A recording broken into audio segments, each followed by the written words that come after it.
I need 10 drafts to get my story done.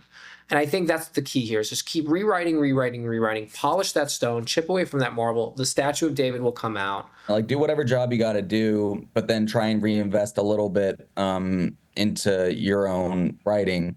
Start with the action and purpose first. Like, they're going to just like pick up a glass and throw it against the wall. I don't know. That's your character. That's what comes to life. But if you have the safety of the dialogue, it really does block the creative juices from coming out. Like, make them make physical choices. I get a coffee with half and half.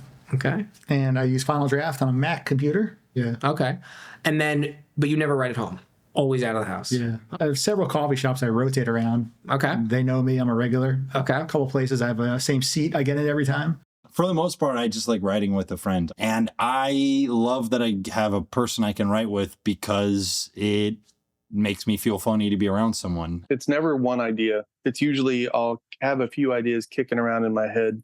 I'm fascinated by civility, like these sort of our social norms, and you can go comedic with that, and that's where we have like Curb Your Enthusiasm. It's funny when people don't play by the rules of polite society, but it's not that far of a departure to make that scary.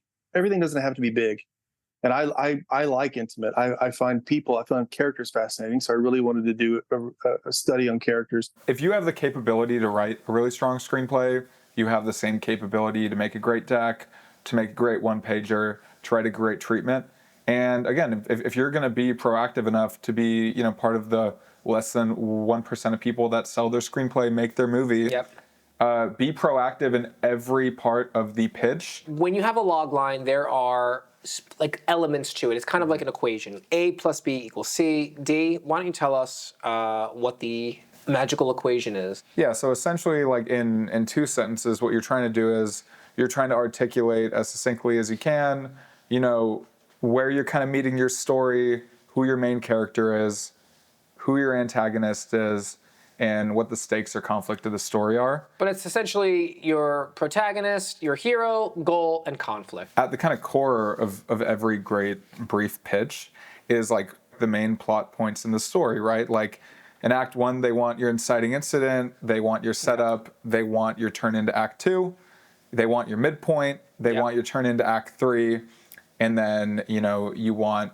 your climax, maybe say how it ends, maybe don't. But if you could kind of boil down the structure of your story, it becomes a lot easier to articulate it in these longer form documents. They never made you read a book of how to write a screenplay. You take 10 of your favorite movies and you watch them over and over and over, and you develop like involuntarily a muscle in your brain that teaches you how to write. You don't even think about it. You just absorb it. And then when you start writing, you develop like this muscle in your brain. I can't explain it, but it's like an automatic response as you're writing. It's muscle memory.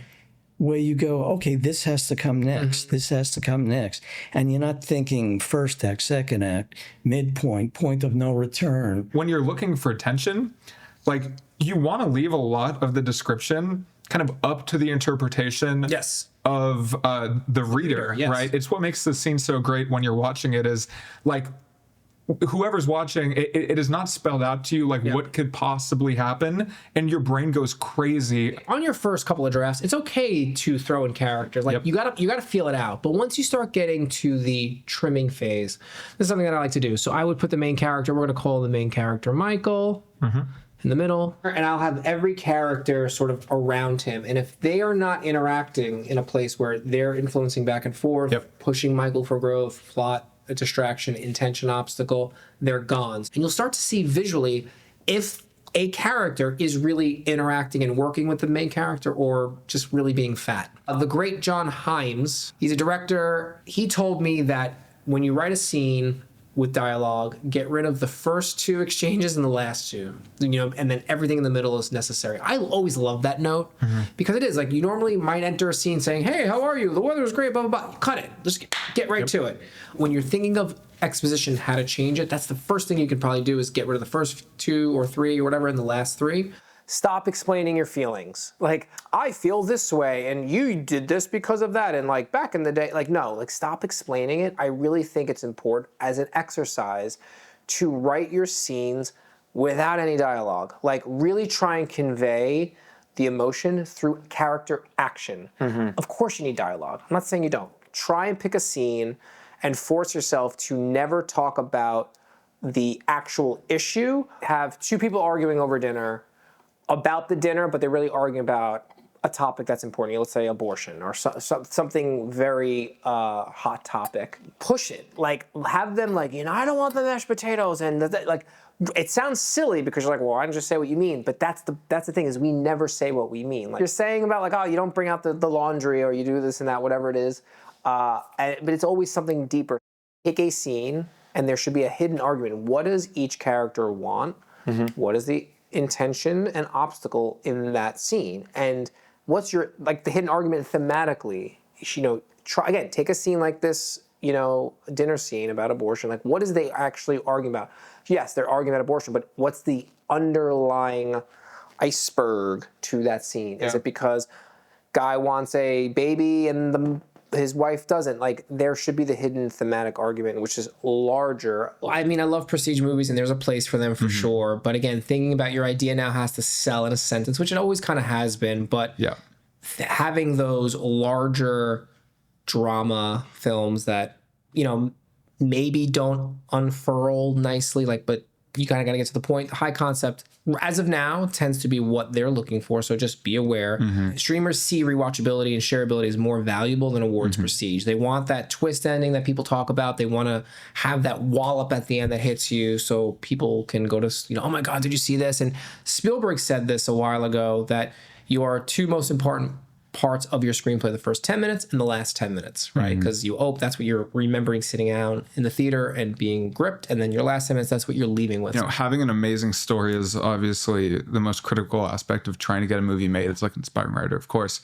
But having like a really great deck that can communicate to producers and to, again, like in the entire industry, like there is maybe one or two people in the totem pole that will actually read your story and tell everyone else if it's worthwhile.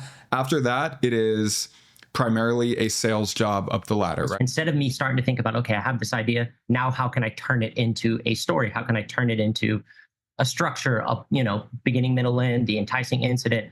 Instead of that, I just like meditated on it and started thinking about like visuals. Like, what do I see when I feel this idea, or what emotions do I feel? Instead of how can I tell a narrative, I was like thinking, how can I make other people feel what I'm feeling when I think of this idea? Like, what visuals can I write that will maybe make other people feel this? Leading with your subconscious rather than your intellect. Like, instead of letting your intellect tell you logically what makes sense to happen next, I just let whatever my subconscious fed me be the next thing that I wrote. So I just sat down, wrote that first scene, and as soon as that first scene was done, instead of thinking about what happens next logically, whatever idea came to me, I just like wrote it down on paper. And then of course I would take that and kind of flesh it out into something that kind of makes sense.